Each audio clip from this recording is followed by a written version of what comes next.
आपको शायद मालूम नहीं है, आप में से जो यूरोप और अमेरिका ज्यादा घूमते हैं वो इसका अंदाजा लगाएंगे कि गरम रोटी का महत्व क्या है। क्योंकि यूरोप में नहीं मिलती, अमेरिका में नहीं मिलती, दुनिया के 56 देशों में गरम रोटी नहीं मिलती, क्योंकि उसको बनाना नहीं जानता कोई। दुनिया की आबादी 600 करोड़ है, 600 करोड़ आबादी में 300 करोड़ महिलाएं, 300 करोड़ पुरुष अगर मान लें तो 300 करोड़ महिलाओं में लगभग 250 करोड़ महिलाएं नहीं जानती कि गरम रोटी कैसे बनती है। उनके पास गेहूं का आटा है, गेहूं का आटा भी है, क्योंकि यूरोप के कई देशों में गेहूं है, अमेरिका में गेहूं पैदा होता है, कनाडा में भी गेहूं पैदा होता है। गेहूं ठंडी की फसल है तो ठंडे देशों में होता, तो गेहूं है, गेहूं का आटा भी है, रोटी बनाना नहीं आता। क्यों? कोई यूनिवर्सिटी नहीं है वहां जो सिखाए इसको, कोई कॉलेज नहीं है जो सिखाए इसको, तो यूनिवर्सिटी कॉलेज नहीं है, और कोई मां नहीं है जो अपनी बेटी को सिखाए, क्योंकि मां को नहीं आता तो बेटी को क्या सिखाए।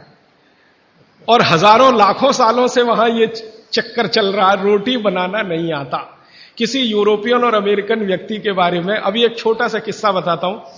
थोड़े दिन पहले हमारे पास एक दंपत्ति आए फिनलैंड से, एक पति और एक पत्नी दोनों आए। उन्होंने कहा मुझे भारत का गांव देखना है, तो हमने एक गांव में भेज दिया। संयोग से जिस गांव में गए वहां शादी थी, तो हमने कहा उसमें भी आप शामिल हो जाइए, तो भारत क्या है आपको ज्यादा अच्छे से समझ में आएगा। तो वो शादी में जब शामिल हुए तो रोटियां बना रहे थे, कोई पूड़ी बना रहा है।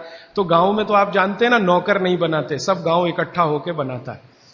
जिसके घर में शादी है उसके घर में दूसरे घर के लोग आ जाते हैं, दूसरे घर का चूल्हा बंद हो जाता है, सब एक ही घर में खाते हैं। तो सब महिलाएं बना रही थी, तो उस फिनिश दंपत्ति ने पूछा ये सब कितना पैसा लेंगी? तो उनको कहा ये पैसा वैसा नहीं लेने वाले। तो ये कैसे हो सकता है? तो हमने कहा ये है क्योंकि भारत कोऑपरेशन पे चलता है, कंपटीशन से नहीं चलता ये देश। हमारे समाज में कोऑपरेशन है, कंपटीशन नहीं है। तो फिर वो फिनिश दंपत्ति में जो महिला थी वो सबसे ज्यादा इस बात को परेशान थी लेकर कि ये रोटी एकदम गोल बन रही है, 100% गोल।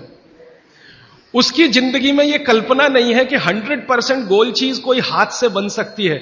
वो कहती है उसने कभी सोचा था भारत के बारे में कि मशीन से बनाते होंगे रोटी, और वो कह रहे हैं ये हाथ से बनाते हैं 100% गोल। तो उसका जितना कैमरे में रील थी उसने सब उसी पे खर्च कर दी, गोल रोटी बना के देखने में उसको।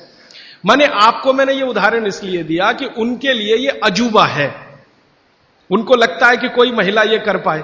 और मैंने जब वो जा रहे थे तो पूछा आपको भारत में कौन सी चीज सबसे अच्छी, तो उनका ये जो रोटी है गोल, ये सबसे महत्वपूर्ण वस्तु है जिसकी वैल्यू हमारे लिए सबसे ज्यादा है, क्योंकि हम जानते नहीं ये कैसे बनती है। और आपके घर में हर मां बहन इसको बना सकती है, 10-12 साल की बहन भी आसानी से बना सकती है।